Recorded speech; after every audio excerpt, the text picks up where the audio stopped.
Good morning friends, स्वागत है आपका अपना YouTube channel study with Ravi Thakur पर। तो चलिए शुरुआत करते हैं आज के द हिंदू ट्यूटोरियल वोकैबुलरी की।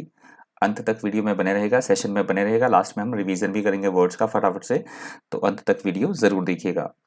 पहला हमारा वर्ड है आज का कोहिजन। पहले एडिटोरियल का आप हेडिंग देख सकते हैं ऊपर। कोहिजन यहाँ पे नाम की तरह यूज हुआ है। कोहिजन का मतलब होता है आपस में यूनिटी होना, एकजुटता, सुसंगठन होना, उसे बोला जाता है कोहिजन। एकता, एकजुटता, सुसंगठन, that is called cohesion. Synonyms आप देख सकते हैं कोहेरेंस, यूनिटी, सॉलिडेरिटी, टुगेदरनेस और एडहेरेंस, इंटेग्रिटी। एंटोनिम्स है इनकोहेरेंस, डिस्कॉर्ड, डिसहार्मनी और डिसेंट। एग्जाम्पल आप दे सकते हैं more cohesion between policy making and enforcement organisation. तो ये दो संगठनों की बात की जा रही है, उसमें एकजुटता की, एकता की बात की जा रही है। जिनका काम की, कौन से संगठन है वो जिनका काम है पॉलिसी मेकिंग, योजना बनाना, और दूसरा संगठन है उन पॉलिसीज को एनफोर्स करना, मतलब लागू करना उन योजनाओं को, पॉलिसीज को। तो उनके बीच में एकजुटता की बात, सुसंगठन की बात की गई है। अगला हमारा शब्द है एस्वेज। एस्वेज यहाँ पे वर्ब की तरह यूज हुआ है वर्ड। एस्वेज का मतलब होता है कोई बहुत ज्यादा परेशान है, बहुत ज्यादा गुस्से में है, क्रोध में है, तो उसको शांत करना, मतलब उसकी उस प्रॉब्लम को थोड़ा मिटिगेट करना, कम करना, धीमा करना चीज़ों को, उसे बोला जाता है एस्वेज। या फिर आग बुझाने की सेंस में इस वर्ड का हम यूज कर सकते हैं एस्वेज का। आग जब बुझाई जाती है तो उस कंटेक्स्ट में भी इसका यूज हो सकता है एस्वेज का। सिनोनिम्स आप देखते हैं allaying, alleviating, appeasing, mitigating. Antonyms है सफरिंग, एक्टिवेटिंग, एजिटेटिंग और अराउजिंग। एग्जाम्पल आप देख सकते हैं the police try to assuage the angry mob. तो ये बात की गई है कि जो गुस्साई हुई भीड़ थी, मॉब का मतलब होता है भीड़, जो गुस्साई भीड़ थी उनके गुस्से को शांत करने के लिए पुलिस ने भरपूर जो है वो प्रयास किया। अगला हमारा शब्द है एप्रीहेंशन। एप्रीहेंशन वर्ड यहाँ पे नाउन की तरह यूज हुआ है। एप्रीहेंशन का मतलब होता है हमें किसी भी बात के अप्रिय घटना के घटने का डर है, हमें किसी से भय लग रहा है, डर लग रहा है, या कुछ मतलब कुछ गलत होने वाला है, बैड होने वाला है, तो उसकी हमें कुछ आशंका है, तो उसे बोला जाता है एप्रीहेंशन। या फिर इस वर्ड का यूज गिरफ्तारी करने की सेंस में भी होता है, किसी को जेल में डाल देना, गिरफ्तारी करना किसी की, उस कंटेक्स्ट में भी इस वर्ड का यूज होता है एप्रीहेंशन का। सिनोनिम्स आप देख सकते हैं एंग्जाइटी, फियर, वरी और ट्रेपिडेशन। एंटोनिम्स है कॉन्फिडेंस, कामनेस, ईज और पीस। एग्जाम्पल देख लीजिए, it reflects real anger and apprehension about the future. ये बात कही गई है कि ये दिखा रहा था, रिफ्लेक्ट का मतलब होता है दिखाना, ये दिखा रहा था मतलब वास्तविक रूप से भविष्य के प्रति एंगर, गुस्से और इस तरह की भय, डर या आशंका को ये चीज दिखा रही थी, रिफ्लेक्ट कर रही थी। अगला हमारा शब्द है एस्पिरेशंस। एस्पिरेशंस वर्ड यहाँ पे नाउन की तरह यूज हुआ है। एस्पिरेशंस का मतलब होता है किसी चीज को प्राप्त करने की हमारी इच्छाएं, हमारी महत्वाकांक्षा, लालसा, आकांक्षा, डिजायर, उसे बोला गया है एस्पिरेशंस। सिनोनिम्स आप देख सकते हैं एम्बिशन, डिजायर, ड्रीम, होप और विश। एंटोनिम्स है लेजीनेस, हेट, अनएम्बिशियस और डिसलाइक। एग्जाम्पल देख लीजिए, the needs and aspirations of our peoples. तो हमारे लोगों की आवश्यकता और महत्वाकांक्षाओं की बात की गई है। अगला हमारा शब्द है स्टेलमेट। स्टेलमेट यहाँ पे नाउन की तरह यूज हुआ है वर्ड। स्टेलमेट का मतलब होता है किसी भी काम में किसी तरह की कोई रुकावट पैदा होना, कोई अवरोध पैदा होना, गतिरोध की स्थिति, अवरोध की स्थिति, उसे बोला जाएगा स्टेलमेट। सिनोनिम्स आप देख सकते हैं डेडलॉक, इम्पैस, स्टैंड स्टिल और स्टैंड ऑफ। एंटोनिम्स है प्रोग्रेस, एडवांस, हेडवे और एडवांसमेंट। एग्जाम्पल आप देख सकते हैं this stalemate must be resolved promptly. Promptly का मतलब होता है एकदम से, तुरंत प्रभाव से, मतलब इस तरह के किसी गतिरोध की बात की गई है, किसी ऑब्स्टेकल की बात की गई है कि ये जो ऑब्स्टेकल है, ये गतिरोध है, इसे जल्दी ही सुलझा जाना चाहिए, तुरंत प्रभाव से सुलझाना होगा। अगला हमारा शब्द है इनहेरेंट। इनहेरेंट यहाँ पे एडजेक्टिव की तरह यूज हुआ है वर्ड। इनहेरेंट का मतलब होता है मतलब ऑलरेडी जैसे हम बिजनेस करते हैं या कोई हम कार चलाते हैं, कुछ भी चीज़ चलाते हैं, तो कुछ एक चीज़ें उसमें अंतर्निहित होती हैं। जैसे एग्जाम्पल मैंने आपको दिया है, यहाँ पे आप देख सकते हैं कि बिजनेस यदि कोई करता है तो हाँ, बिजनेस में सफलता के भी चांसेस होते हैं, रिस्क भी होता है बिजनेस में, और कलेप्स के चांसेस भी होते हैं बिजनेस में। या फिर हम बोल सकते हैं किसी में कोई जन्मजात गुण होते हैं, ऑलरेडी कोई इतना इंटेलिजेंट होता है, कुछ एक गुण उसमें जन्मजात होते हैं जब कोई बच्चा पैदा लेता है, तो जन्मजात पैदाइशी कुछ उसमें एक क्वालिटीज होती हैं, तो उसे बोला जाता है इनहेरेंट, मतलब पैदाइशी, निहित या अंतर्निहित होना। ऐसी qualities, that is called inherent. Synonyms आप देख सकते हैं innate, intrinsic, inborn, essential और natural। Antonyms acquired, external, foreign और learned और added। एग्जाम्पल तो मैंने आपको बता ही दिया, एक्सप्लेन कर ही दिया मैंने। The risk of collapse is inherent in any business. तो किसी भी व्यवसाय में जो है रिस्क, बहुत मतलब रिस्क का ये ऑलरेडी होता है कि यदि कोई व्यापार करता है तो रिस्क ऑलरेडी उसमें पहले से ही विद्यमान होता है। अगला हमारा शब्द है रिपैट्रिएशन। रिपैट्रिएशन वर्ड यहाँ पे नाउन की तरह यूज हुआ। रिपैट्रिएशन का मतलब होता है वापस अपने देश लौटना, फॉरेन कंट्री से स्वदेश या भेजना किसी को, फॉरेन कंट्री से किसी को भेजा जाना, स्वदेश वापसी या स्वदेश लौटना, उसे बोला जाता है रिपैट्रिएशन। सिनोनिम्स आप देख सकते हैं रिटर्न, रिस्टोरेशन, रिपैट्रिएट, रिहैबिलिटेशन और homecoming. Antonyms expulsion, advance, exile और फॉरवर्ड। एग्जाम्पल आप देखते हैं rejecting lawyers Prashant Bhushan petition, Supreme Court ordered repatriation of 7 Rohingya Muslims. तो ये बात की गई है कि सुप्रीम कोर्ट ने, ये वकील है प्रशांत भूषण, इनकी पिटीशन को, इनकी याचिका जो है क्या कर दिया, इनकी रिजेक्ट कर दिया इनकी याचिका को, और उन्होंने ऑर्डर किया सुप्रीम कोर्ट ने 7 रोहिंग्या मुस्लिम को स्वदेश भेजने का उन्होंने आदेश दिया। अगला हमारा शब्द है डिसइंक्लाइंड। डिसइंक्लाइंड वर्ड यहाँ पे एडजेक्टिव की तरह यूज हुआ है। डिसइंक्लाइंड का मतलब होता है हम किसी काम को करने से विमुख हो रहे हैं, हम अनविलिंगनेस है, किसी डिसीजन को लेने में या कोई काम को करने में हमारी रुचि नहीं है, हम इच्छा नहीं जता रहे हैं, उसे बोला जाता है डिसइंक्लाइंड। डिसइंक्लाइंड के सिनोनिम से अनविलिंग, हेजिटेंट, लोथ और रिलक्टेंट। एंटोनिम से ईगर, डिजायरस, रेडी और एंथुजियास्टिक। एग्जाम्पल देख लीजिए, he was very disinclined to admit his mistake. किसी व्यक्ति की बात हो रही है कि वो अपनी गलती मानने के लिए बिल्कुल भी तैयार नहीं था। अगला हमारा शब्द है प्लीज। प्लीज यहाँ पे नाउन की तरह यूज हुआ है वर्ड, वैसे प्ली ये यूज होता है, एडिटोरियल में हुआ है प्लीज करके वर्ड यूज। प्लीज का मतलब होता है किसी तरह की रिक्वेस्ट करना, किसी से प्रार्थना करना, या फिर जैसे कोर्ट में दलील दी जाती है, वकील जब दलीलें देते हैं इधर केस में, जब वकालत में कोर्ट के सामने जब दलीलें दी जाती हैं, जब केस चल रहा होता है तो अपनी बात रखते हैं सभी, दलील दी जाती है, तो उस कंटेक्स्ट में इस वर्ड का यूज होता है। या फिर निवेदन करना, याचिका या निवेदन करना, that is called please. Synonyms आप देख सकते हैं अपील, पिटीशन, रिक्वेस्ट, एक्सक्यूज और सूट। एंटोनिम से आंसर, चार्ज, कमांड और चैलेंज। एग्जाम्पल आप देख सकते हैं अ प्ली फॉर हेल्प, तो सहायता के लिए, मतलब एक याचिका की जा रही है, निवेदन किया जा रहा है। अगला हमारा शब्द है हॉस्टिलिटीज। हॉस्टिलिटीज वर्ड यहाँ पे नाउन की तरह यूज हुआ है। हॉस्टिलिटीज का मतलब होता है किसी के भी प्रति अत्यंत उग्र भावना रखना, मतलब बुरी भावना रखना, या फिर किसी से किसी तरह की लड़ाई होना, शत्रुता होना, that is called hostilities. Hostilities के सिनोनिम्स है फाइटिंग, वॉरफेयर, कन्फ्लिक्ट, कम्बैट और बैटल। एंटोनिम्स है पीस, अपीजमेंट, सीज फायर और डी एस्केलेशन। एग्जाम्पल आप देख सकते हैं she didn't say anything but I could sense her hostility.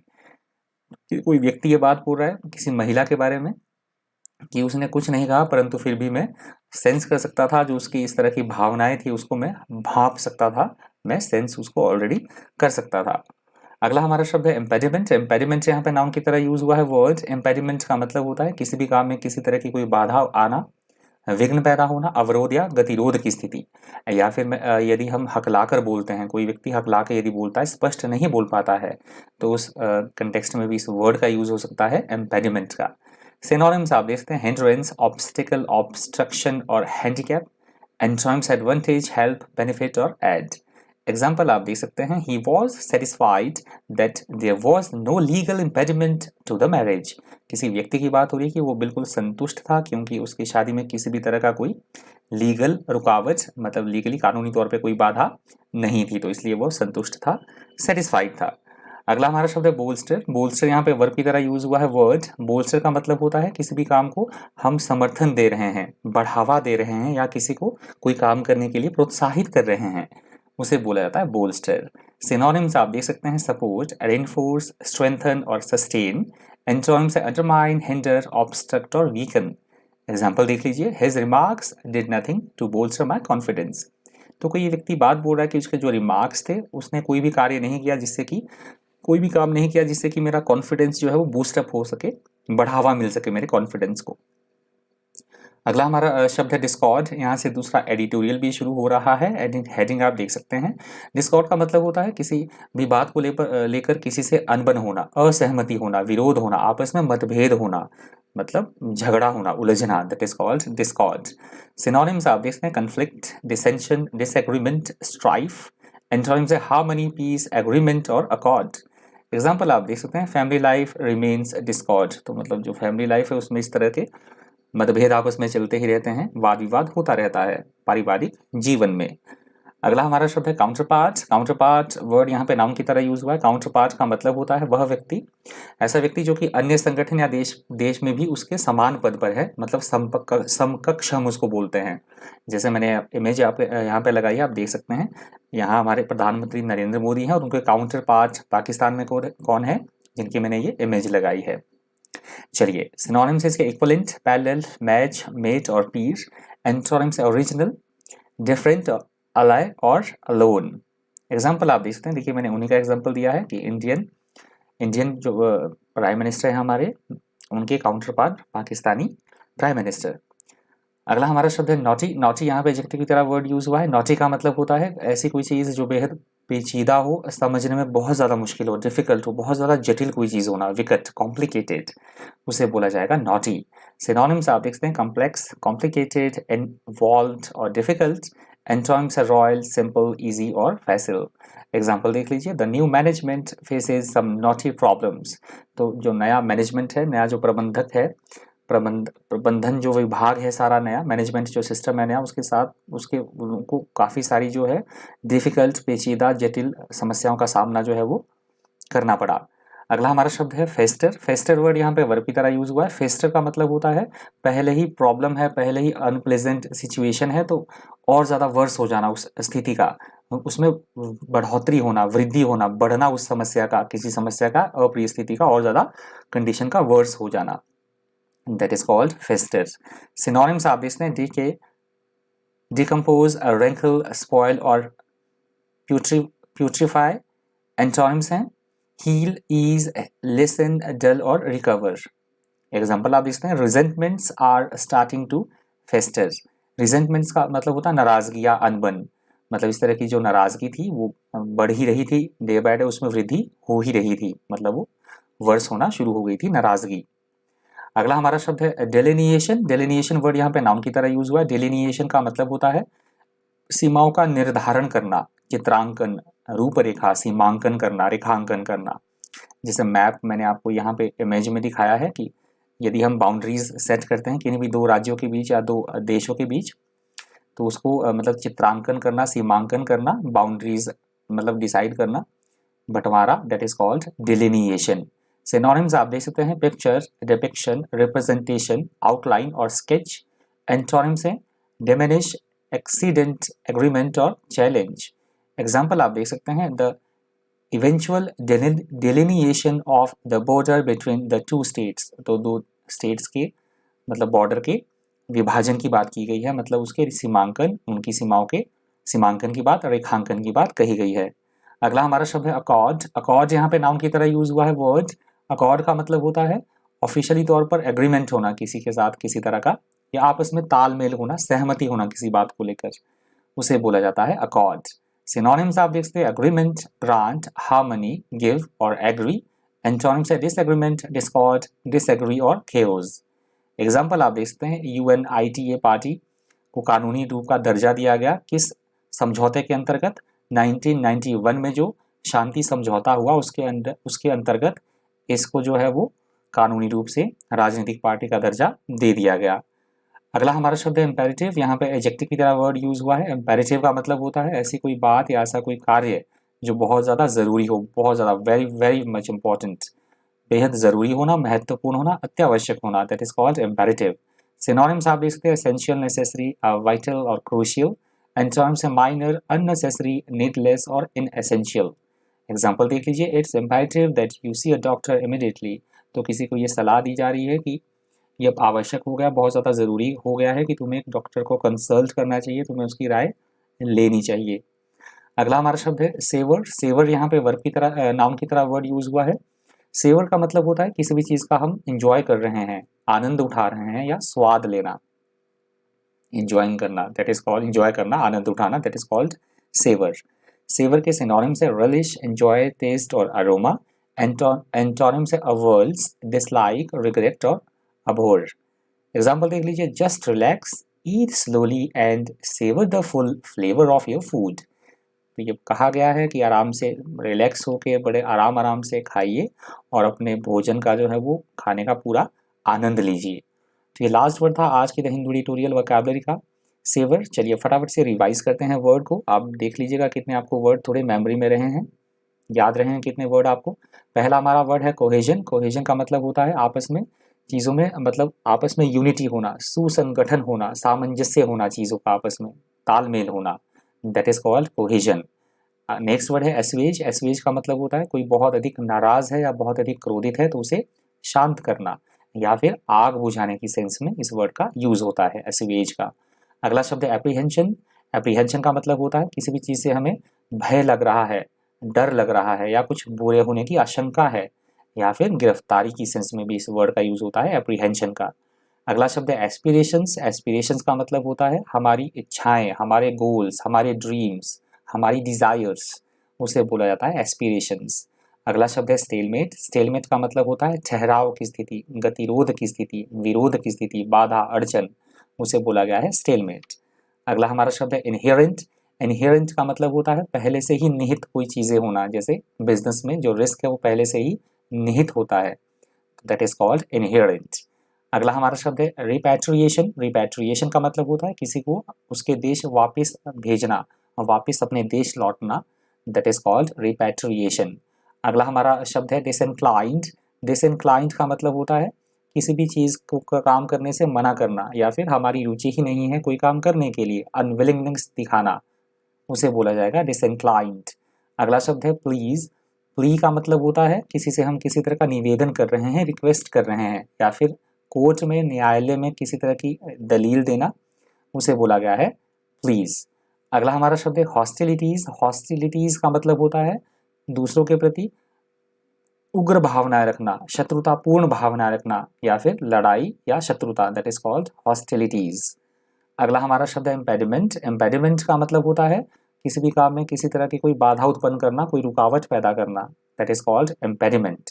अगला शब्द है बोल्स्टर। बोल्स्टर का मतलब होता है किसी को प्रोत्साहित करना, किसी काम को करने के लिए प्रेरित करना, उसे सपोर्ट करना, दैट इज कॉल्ड बोल्स्टर। अगला शब्द है डिस्कॉर्ड। डिस्कॉर्ड का मतलब होता है किसी भी बात को लेकर आपस में कशमकश होना, झगड़ा होना, वाद विवाद होना, उसे बोला जाता है डिस्कॉर्ड। अगला शब्द है काउंटर पार्ट। काउंटर पार्ट का मतलब होता है एक संगठन में या एक देश में किसी भी पद पर विद्यमान के समकक्ष, उसे बोला गया है काउंटर पार्ट। अगला शब्द है नॉटी। नॉटी का मतलब होता है ऐसा कोई काम या ऐसी कोई स्थिति जो बेहद ज़्यादा पेचीदा हो, बहुत ज़्यादा कठिनाइयों से भरी हो, बहुत ज़्यादा कठिन हो, ऐसी कोई चीज़, दैट इज कॉल्ड नॉटी, पेचीदा होना। अगला हमारा शब्द है फेस्टर। फेस्टर का मतलब होता है एकदम से पूरी तरह से प्रॉब्लम में फंसे हुए होना, पूरी तरह से, उसे बोला गया है फेस्टर। या फिर प्रॉब्लम में फंसे हुए होना या फिर उस प्रॉब्लम का और ज़्यादा वर्स हो जाना, स्थिति का और ज़्यादा खराब हो जाना, दैट इज कॉल्ड फेस्टर। अगला हमारा शब्द है डेलिनिएशन। डेलिनिएशन का मतलब होता है सीमा का निर्धारण करना, राज्यों के बीच या देशों के बीच अपनी टेरिटरी डिसाइड करना कि ये मेरी, हमारी लिमिट है, ये आपकी सीमा है, तो उसका निर्धारण करना, दैट इज कॉल्ड डेलिनिएशन। अगला हमारा शब्द है अकॉर्ड। अकॉर्ड का मतलब होता है समझौता होना, आपस में परस्पर किसी बात को लेकर किसी बात को मान लेना, औपचारिक agreement, that is called accord. सहमति, आम सहमति बनना किसी भी बात को लेकर, दैट इज कॉल्ड अकॉर्ड।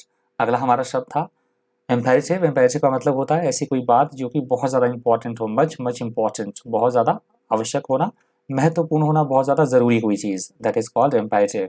और हमारा लास्ट वर्ड था सेवर। सेवर का मतलब होता है चीज़ों का आनंद लेना, किसी भी चीज़ में हम इंजॉय, फुल इंजॉय कर रहे हैं हम किसी चीज़ का आनंद लेना, बिल्कुल से एकदम, उसे बोला जाए इंजॉय करना, दैट इज कॉल्ड सेवर। तो ये लास्ट वर्ड था आज की द हिंदू ट्यूटोरियल वोकैबुलरी से। आई होप आपको सेशन इन्फॉर्मेटिव लगा होगा, आज भी कुछ एक वर्ड्स आपने नए कुछ सीखे होंगे। इस वीडियो में इतना ही। इसी तरह के इन्फॉर्मेटिव वीडियोज़ के लिए बन रही है चैनल पर। Thank you, thanks for watching.